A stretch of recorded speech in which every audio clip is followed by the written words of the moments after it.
Ladies and gentlemen, as we move forward, and we are now inviting our third speaker for this third session, Dr. Vijay Rai, who is the Chief Growth Officer, APAC, and board member at DayOne Technologies, an AI-driven tech firm.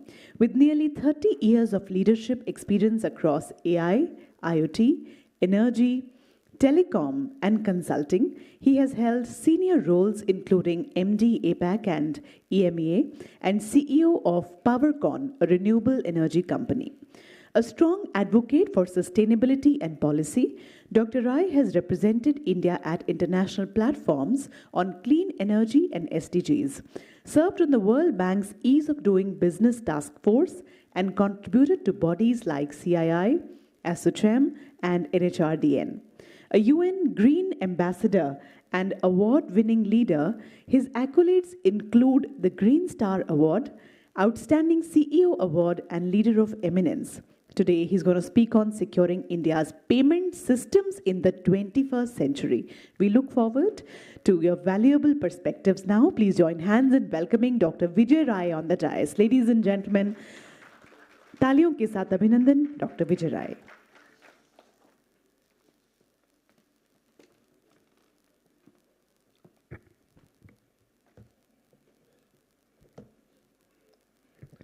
Jai Hind and Namaskar to everyone.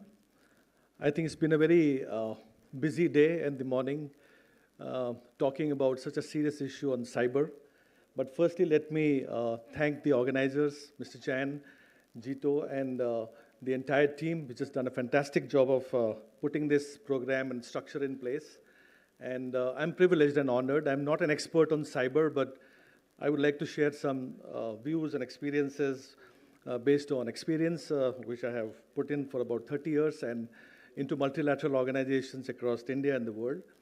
And so speaking after stalwarts like General Pant and the other speakers who have been there, I think it's a very tough task. And being a speaker in the end is also like, easy to an extent and tough to an extent also, because you either repeat what has been said or recycle what has been said or try and put your some high-level points.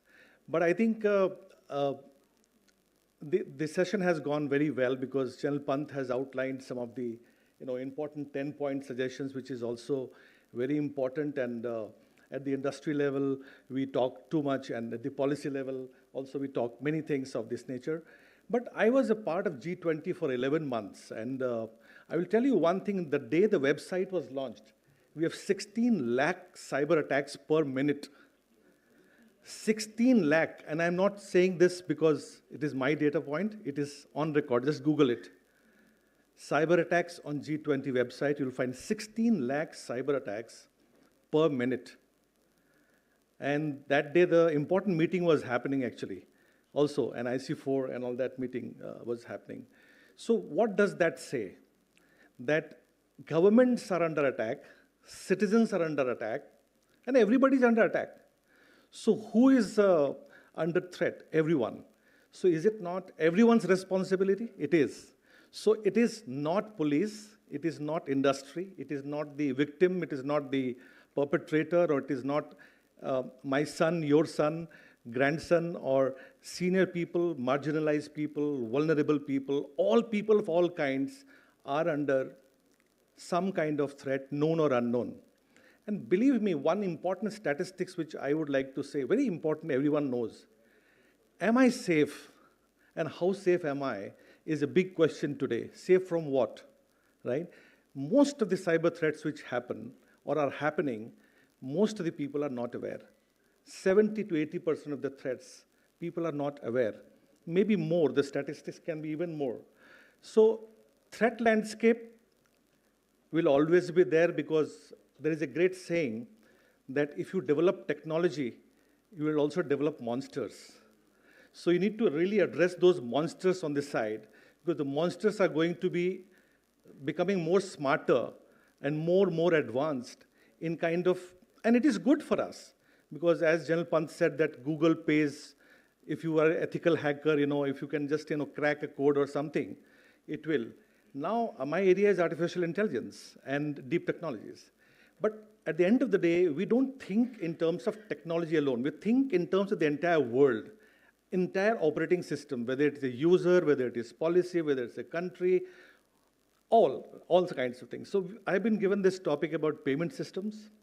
So cybersecurity, I mean, I was been a part of Accenture worldwide global survey, and a global survey by another international body of about 28,000 people around the world from various organizations, from various societies and various sectors, government, private, etc. And that says that cybersecurity is at an inflection point. And every year, every month, it goes on changing. And every month, it takes a different shape.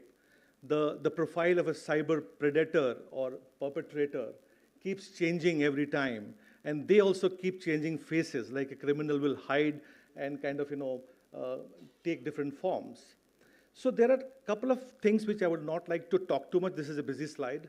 I would like to just run through because that's more important. So first thing which we found, that the world has become increasingly riskier and complex and very, very expensive and very costly to manage. And cybersecurity is just not become an IT issue, but it has to be a greater risk for the entire country and the business.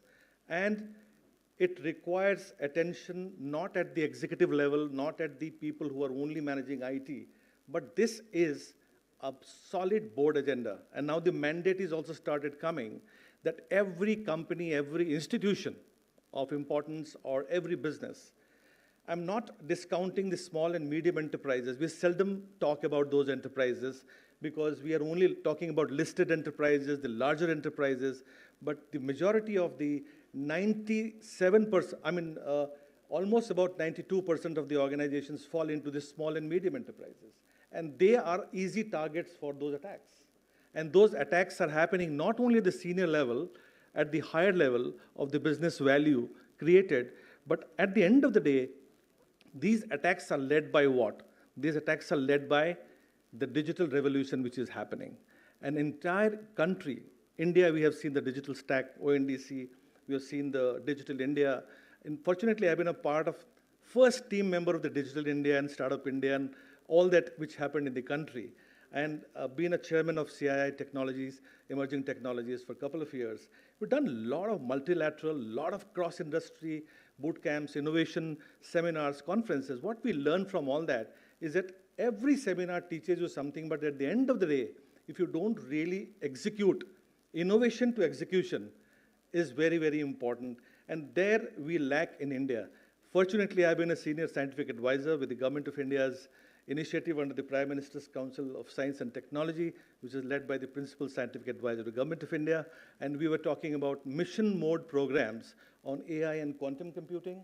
We're talking about the energy transition. We're talking about grids, defense, police, modernization, all that, and how technology can be a force propeller, force multiplier, and at the same place, technology can be a tool or a guide or a aid to really help us make safe, secure, sustainable organizations and ecosystems in the country. So everything goes digital. So that's the first trend which we have seen. The world's businesses, 70 to 80% of the countries or businesses are all digitally moving forward to take advantage of this digital ride, and most of us are in a connected world. So accelerated digital transformation, or not transformation, I would say acceleration of digitization is one which is becoming. We've seen pandemic during the COVID. Though technology companies, a lot of people don't go to office, right? We can work from anywhere. But during pandemic, we realized that we can really work from anywhere if we really wish to. Not all organizations, but most of the organizations were all inside their homes, and things were working except the essential services. And so work become remote. The predators or the technology people working around the world, whether it's in Cambodia or in China or Vietnam or in Nigeria or wherever people are working, or whether Jamtara or whether it is any place where these people could be working from, people are having different jobs. They're doing different kinds of jobs. They're learning different skills, and most of the skills are free of cost. On the web provides you different skills, DIY, do it yourself. So you don't need to really learn these tricks from anywhere, but these kind of organizations are a factory to create cyber criminals and threats for the country. Fast forward, with involvement in the Digital Data Privacy Act and the bill which has come recently, we have done almost about 400 consultations with multiple partners, government, private, public, all of them. And many times the bill was kind of rejected because it was not foolproof. And in security, we always say that there's nothing called foolproof security. There will always be shades of gray. And we have to really find out how many shades of gray we can eliminate and how can we be closer to reality. So the GDPR rule was a reference point, and the EU was the front runner in that field. And I'm sure India has gone through all that exercise of understanding the best of the global data and privacy and concerns and systems and also challenges. Today, one big point I wanted to say here before we talk about security, that data is supposed to be the national asset for our country. So data we have to treat as a national strategic asset. And one more thing, I'm also distinguished fellow with Center for Data and Knowledge Sovereignty, where we are talking about data samprabhuta, data sovereignty, and data and knowledge sovereignty, and how we can build that sovereignty and sovereign systems in the country where we know what is in our control, where data, what data. 4 things I would like to say here before I move forward is that one is the volume of data. The volume of data is multiplying every minute and every year we see multiple times and faster than time, faster than last 20 years what data was not there. Today in 1 year we've multiplied to that extent by 100x, 500x. So volume of data, we have to be understanding that we are living in a kind of a dormant volcano where data is everywhere, and General Pant said that you're creating data every minute. Every second you're creating data. What data, quality of data, who owns that data? So data security, we have a Council of India, sir, Data Security Council of India, I'm sure you must be interacting with them, doing a great job done by NASSCOM. And as industry leaders, most of the people now are very active. We have CISOs, we have now DPOs in place. Of course, we can debate about it, how DPOs are not trained and not prepared to really handle the task. But I think it's a great inflection point. That's the reason why I said it's riskier, it is complex, it is not easy, because as we speak about today, the next stage is also becoming more difficult. So work becomes riskier. Organizations are morphing into ecosystems because organizations have to move forward to work with networks and work with partners and also suppliers. In the payment system, we have that kind of ecosystem of suppliers. And the platform economy is going to be a bigger kind of opportunity. One is the risk part. The other is the opportunity part. And third thing, anybody who is not going to take advantage of that will be those who are complacent, who think that it is not my responsibility, I am not under threat, so I am safe. As long as I am safe, I don't need to bother about it. So that's the thing. And then the other thing is physical and digital worlds. The boundaries between physical and digital worlds have blurred to a great extent. And that's the reason why we have to be very much clear about what is the physical infrastructure, what is the digital infrastructure, what is infrastructure that we have not seen from our eyes. So cloud is not seen by you, but that's a great infrastructure. And we're looking in a multipolar world and also into multi-cloud world, not one cloud, in-premise cloud, private cloud, public cloud, and India is also thinking about having its Bharat cloud because we don't know where the data is going, and General Pant has rightly mentioned that it's a privacy law, and that's why a lot of these Amazons of the world, they will not be able to. So we work with Googles, Microsofts, and all of the best people in the world, on all the cloud sector and technology, and the great amount of exchange and transformation and interaction happens within the groups which we have, because cloud is another which is great. CloudSec, as Mr. Jan was writing down that time, CloudSec, that incident which was narrated. So new technologies are emerging, and you will see that AI is going to change the game very fast. I will not talk too much about it right now, but cyber adversaries are also on the higher end because their innovation is not keeping pace with policy. That's one gap. Am I right, sir? Innovation not keeping pace with policy, and policy otherwise not keeping pace with innovation, because innovation will happen borderless. and the speed is very high. So this data, the volume of data and the transfer of data and the trading of data which is happening, legally by the way, not illegally, legally, it has to happen, because if it's not happening, no trade will happen, no commerce will happen around the world. So the cross-border trade of data and that security of cross-border trade and transfer of data, that point of interaction, that point of interface, there a lot of crime is almost, people have not imagined the kind of crime is going to happen. Not only air, sea, and all that, maritime, security, Navy, Air Force, what we have seen today is all going to be affected by cyber and also sabotage, which we don't rule out in the skies and in any other places. So cyber adversaries are up and in arms. And we also see that regulations have also become much more complex, because we needs to balance with innovation and balance with business sustainability as well. AI adoption and AI automation will also kind of, to an extent, what suggestions which you were giving about millions of people, the shortage of people in cyber. Sir, AI is also going to take care of 50% of them, because cyber is also going to get disrupted.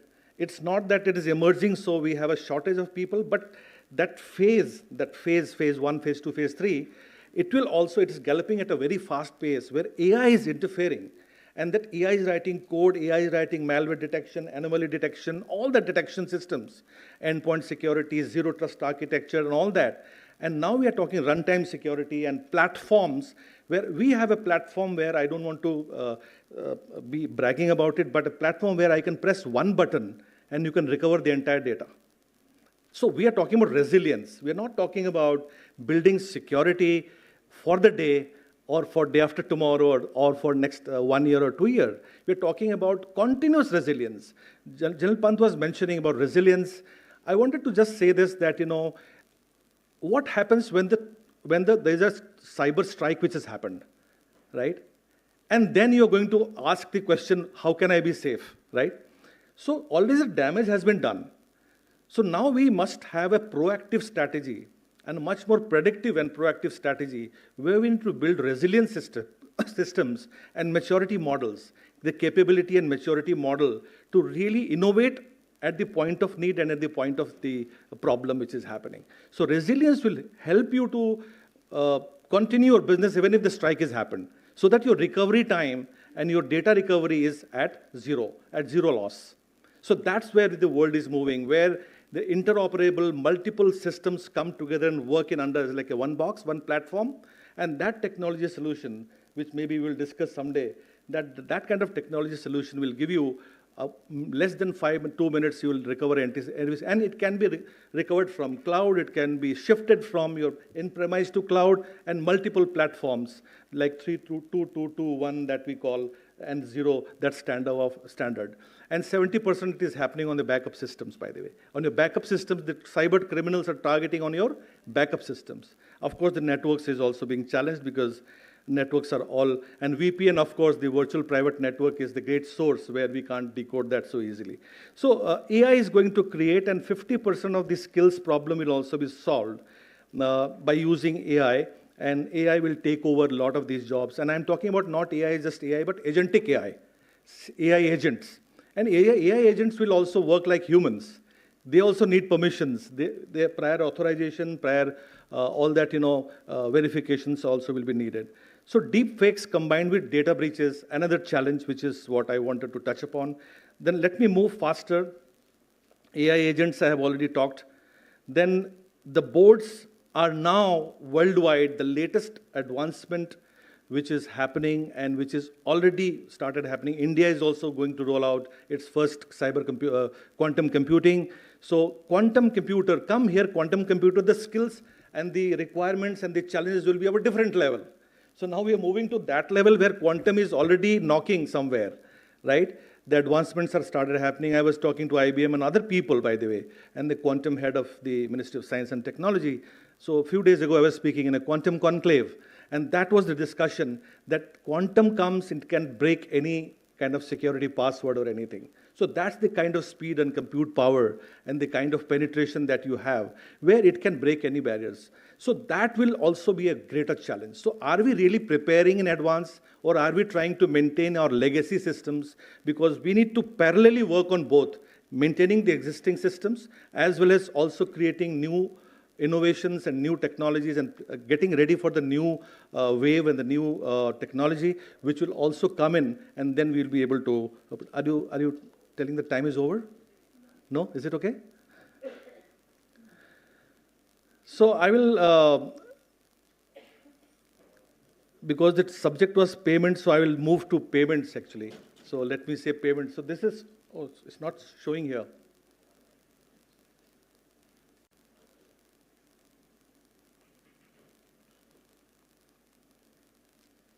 For your information, I made these slides while sitting here, by the way. So you can see at the point of need, right? Endpoint detection bola aapne to, at the user need, I made it sitting over here. All these were made here. Made in the sense I was not ready for it. So you can look at the entire payment ecosystem if you can. Can you see this? Yeah? India has become the global leader in providing digital payments. You can see the payment system, how we are operating here today. I may have left one or two things here, but I think we all are either acquirers. So those days, acquirers, issuers, merchants, and consumers. That was the legacy system. And the frauds were very less. Because we were new that ke kahan se kaun kya kar raha hai, kaun sa challenge hai. So we will all be able to understand, is room mein jitne log bhare hue hain, usi mein se koi hoga, right? So that was the universe, very, very predictable universe. Now when it happened on the internet, on the cloud, and the, one click of a button, you can do anything. You see how the system works. I'll also show you how the entire system of payment works, from credit card to your actually wallet. This is what India's digital wave has shown us. So I think this is just for your visuals, because it is self-explanatory. I don't need to spend too much of time. You can see everything is written in a way that it can be understood and seen and self kind of analyzed. The digital building blocks, how we really look at enabling the entire system in the digital transformation process, and why digital has got a boost. Sorry, this was a repeated slide. Payment options, you have seen the Visa, the RuPay, the American Express. Some of you are members, you must be carrying credit cards, right? Diners Club, MasterCard, and all of that. How the entire system works, I'll show you. So now this payment options could be debit, credit, prepaid cards, internet banking, mobile banking apps, IMPS, UPI. I'm sure you use IMPS very much, right? RTGS, IMPS, all of us use that systems. E-wallets and Aadhaar-enabled payments. Card acceptance channels, the point of sale, the card is accepted there. And at the point of sale also a lot of fraud happening, by the way. There's a point of sale card cloning, card skimming, and those frauds can also happen because you are busy kind of picking your stuff and putting the stuff in your cart by the time your card has been hacked and also cloned and skimmed, yeah? So a lot of these things are happening. Personal computer, point of sale, ATM, so through your commerce transactions, through your Amazons, through your eBays and all of them. And this is what ATM transaction flow, how ATM transactions work. If you could see here, the card holder is here. This is the acquirer bank. This is the firm, and that's the issuer switch. There's the issuer switch. And sometimes when one day I was trying to make a transaction recently, about 1,50,000 rupees in one go. And the card was showing processing, but it is not processing. And it was an American Express Platinum card. So American Express, by the way, and MasterCard, they have got a lot of secure systems. They have upgraded their systems very much. So what they did, I get a call from American Express that, are you going to make a transaction of 1,50,000 rupees at some point of sale? I felt very good because that was a quick pre-authorization kind of a call. And I said, yes, I am at a merchant and this thing. By the way, I had faced a fraud before that. And almost about 6 lakh rupees from my card. I was defrauded by a card, right? 6 lakh rupees. And I was not in the country that time. And my card was with me. And somebody used my card. Just imagine, can you guess how he would have used it? Not at all. Cloning was not prevalent those days. I'm talking about 10 years ago.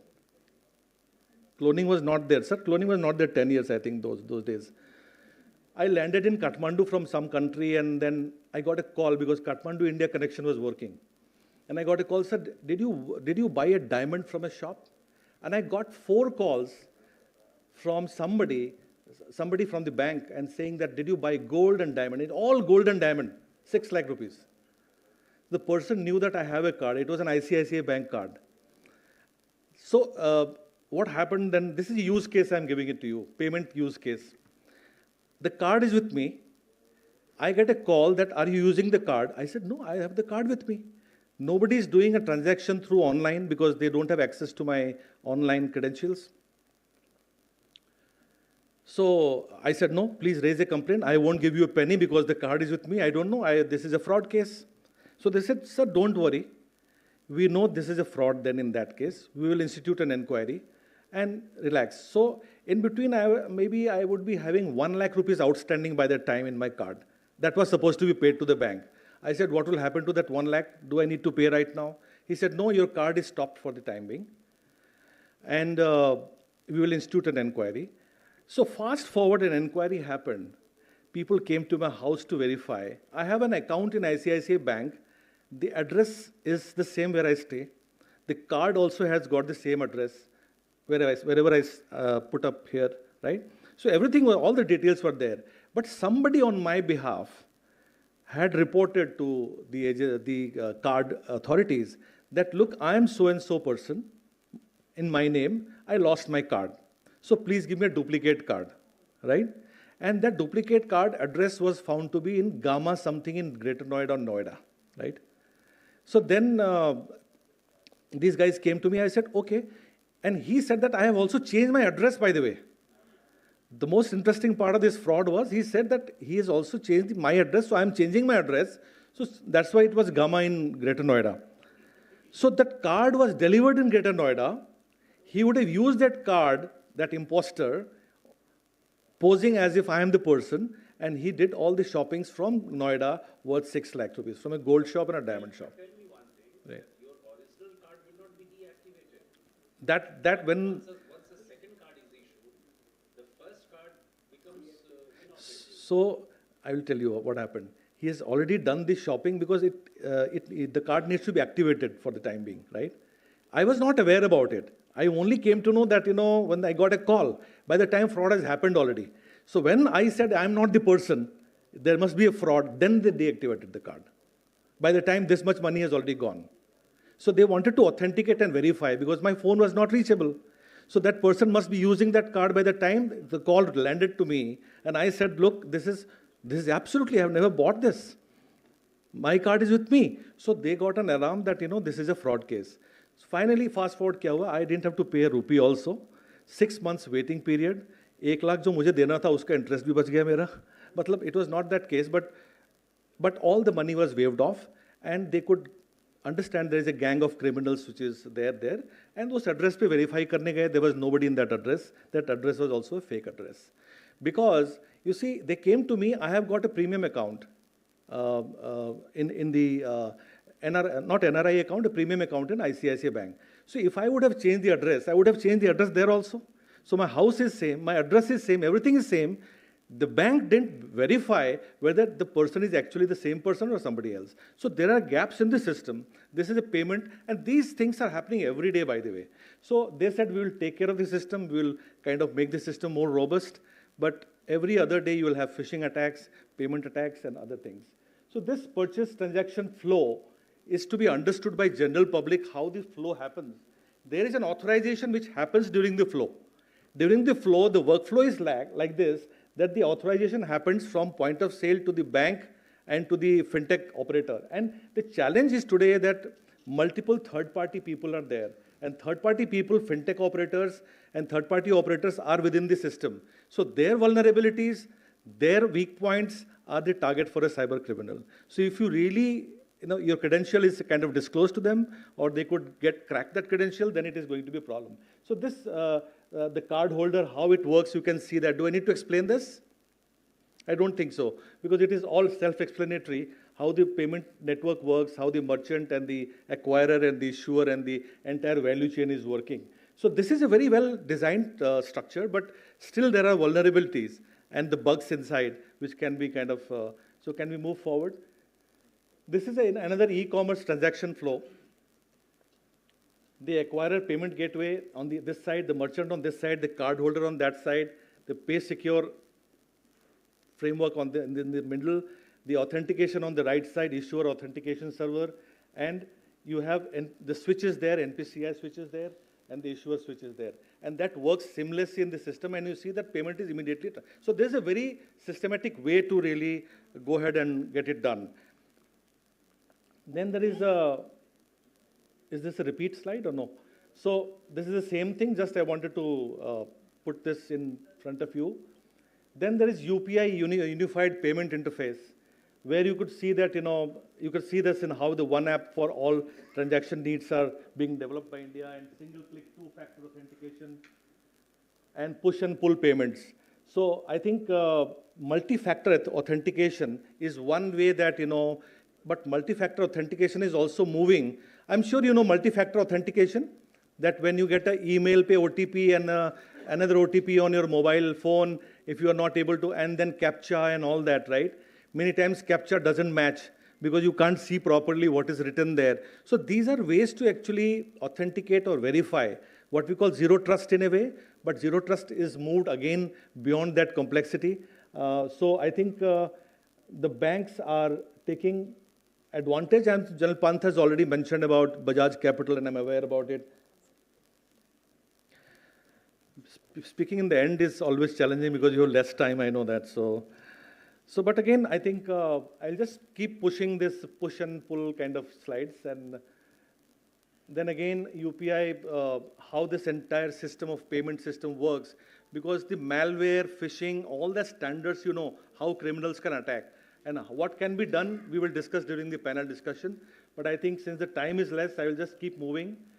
So am I safe? I started with that. Are we safe? Tell me. No. Why?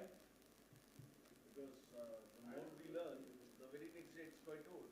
And the people who are actually the hackers or cyber criminals, they are exploring new opportunities and new vulnerabilities. I think that's one. Anybody else? Why am I safe? Are we safe? Yes, sir. Your own example of cheating, that suggests when person like you is not safe, what can happen with me? Thank you very much. I think charity begins at home, right? Right, yeah. So charity begins at home. So are we safe? Am I safe? That's why I'm writing, am I safe? I means everybody here, right? Are we safe? Am I safe? So safety and security is more because if you are aware, awareness is very important. Alertness is very important. Then only you will respond. In the airport, sometimes you go somewhere, it is written by cyber incidents, please report immediately. If you have any cyber incidents, please, this is a Ministry of Home initiative, sir. I think this is a wonderful initiative at the airport, that if there is a cyber incident, most of the people don't report, by the way. And these are all middle class and lower people, because 5,000, 10,000 सबसे निकालते हैं. The target is only 5,000 and 10,000 rupees. I am sure the CBIs of the world and all. By the way, CBI का नाम बहुत जगह use होता है digital arrest में. So digital arrest, every time it is a CBI official talking. I also got a call from CBI, right? But I took him to ransom, by the way, right? Because I told him, अच्छा ठीक है, आप आइए मिलिए मेरे से, हाँ? I work with CBI, आइए मिलिए. आप CBI से मुझे ही बात करें, मेरे बारे में नहीं जानते आप. Then he hung up. He was giving me gali of the highest order after that, So this is all you remember. So whether it is police, law enforcement, or anybody, it is not easy to handle. More awareness, and the other side, the modernization of the crime. The crime is also modernizing day by day. So continuous upskilling, building capability and awareness, and how you can be alert, vigilant, cyber vigilance. And October mein Cyber Vigilance Week and all there's Awareness Week. I think India is doing a great work. Still a lot of grounds to cover, more alertness and response time. Response time, 1930 is there, but people report after 2 days. What will happen? They are also sick. They say, cyber वाले तो भगा देते हैं हमें. बोलते हैं वो आदमी नहीं आया, छुट्टी पे है, we are not staffed, we don't know what to do, no FIRs. So होगा क्या? So I think you need to have a golden time to report and golden hour time, and that if you don't report, nothing happens, because after that the money goes and you will be very difficult to find out. So as we said, digital security is a concern. as well as an opportunity. Financial payment ecosystems, the public infrastructure, what General Pant mentioned about healthcare utilities, devices, applications, and infrastructure, and common citizen. By the way, senior citizens are the greatest targets nowadays. Senior citizens are the most important targets, crores and crores of rupees. Within the last 2-3 years, 10,000 crores have been extorted through these all unauthorized payment transactions. And also the marginalized communities. Because they don't report because उनको डर लगता है. उनको लगता है कि भगवान है हमारे लिए. God is there. अगर 5,000 चला गया, हमने कोई खराब काम किया होगा, इसलिए भगवान ने 5,000 ले लिया, चलो एक सबक मिल गया हमें. So God is going to take care of me. I'm not going to report there, right? Because ये मेरी destiny है. So people are looking at destiny. Singh साहब आप कह रहे थे यूपी में आप चाहे किसी भी सेक्टर में चले जाएं, there are people who are workers of that level. They don't have the guts to go to police to report. वो कहते हैं कौन इतने complexity में पड़ेगा, हमारे 2 दिन के दिहाड़ी चली जाएगी. तो 5,000 compromise हो जाता है. So lot of people are compromised. Lot of things are compromised. We also get compromised many times. Phishing attacks. I also get phishing attacks every day. Sir, आपने बोला ना कि you are not safe. No one is safe. But I also get phishing attacks every day. And our servers are also under attack. So our command centers, we can see where is it coming from, but you can't detect. Because your alertness, your awareness about those criminals, what is the modus operandi. So what we have seen and done, what we call the hacker's mindset. Now we have hired people, and the organizations have hired hackers. They give money to them कि हमारा system आप hack करके दिखाओ. So the red teaming is happening, the penetration testing is happening, VAPT and all that. So all that is happening, people are taking care of all these measures. But again, still the challenges remain because the world is very porous, the borders are very porous. The digital borders are so porous, it is not secure. What to talk about digital borders, even physical borders. So physical borders भी जब porous हैं, तो digital borders तो और भी porous हैं हमारे लिए. You can do fencing, cyber fencing. But हमारे physical borders पे भी fencing नहीं है अभी पूरी तरीके से. तो cyber fencing is important, but vulnerabilities exist. So I will not like to spend more time. So this is the new reality of governance. You don't know how secure others are. You can't protect everything equally. You can't fix everything. You don't know how secure partners are. You can't make assets fully secure. You don't know unknown. And the truth is that you won't be able to stop every threat, and you need to get over it. And that's the hard reality that is required to be understood before we talk about governance of security. And there's a common overconfidence that we are also facing, that we are not that big to be targeted. We are small flies. We don't have any sensitive data to become a target. हमारे mobile पे कोई data ही नहीं है. We are ISO and PCI certified. Our network is the best. We have never been attacked. It will never happen with me. But this is what exactly is the myth. This is the cyber graph which I have shown, the breach game, how it is happening in the dark web, and where people are sitting. You can see that, how many days, what all hackers do and how is it happening. Then conventional frauds and controls, card payment systems, how it is working there and how control measures are being taken. So fraud monitoring, anti-skimming solutions are required, CPP analysis, sharing of fraud trends, then second factor authentication, then more control required, more SIM management systems, because SIM is also becoming a dangerous thing now. eSIMs coming in now. So eSIMs can be also targeted. Top threat vectors, you can read out, and I have been given only 5 minutes. I think 3 minutes is over. So I'm going to wrap it up fast.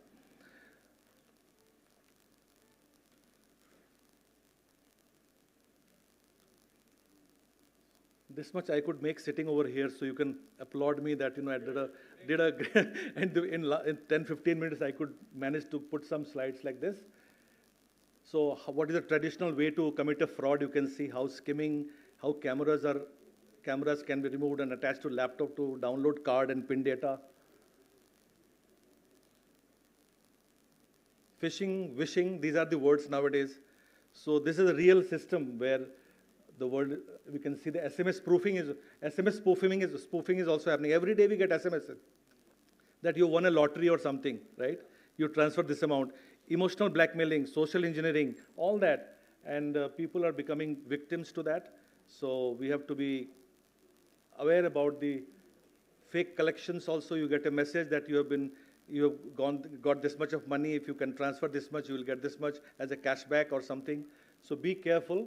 that every point of intersection or interaction, it will happen. Remote apps. How many of you download apps every day or every other second day, third day, or once in a month or 6 months? Version upgrade or something. Apps are also becoming dangerous now. You do not know your apps are being downloaded in the right way, but they may not be the right thing to do because a lot of data can be siphoned off from there. So I think way forward is to identify risk, analyze risk, early warning indicators, coverage, execution, monitoring, and control. I think awareness is the key. Alertness is also the key. And right frameworks to be built up where, advanced basic level to advanced level of technologies, like you can always map your journey from where you are. And startups also need to be very sure, because most of these startups are going to be attacked very, very frequently, and medium and small enterprises. So their awareness is also very critical, because most of the times we can afford to have CISOs in our organizations, Chief Security Officers and DPOs, but startups do not have that kind of a thing. And these people will be at a greater risk because we have got many startups now in the country. So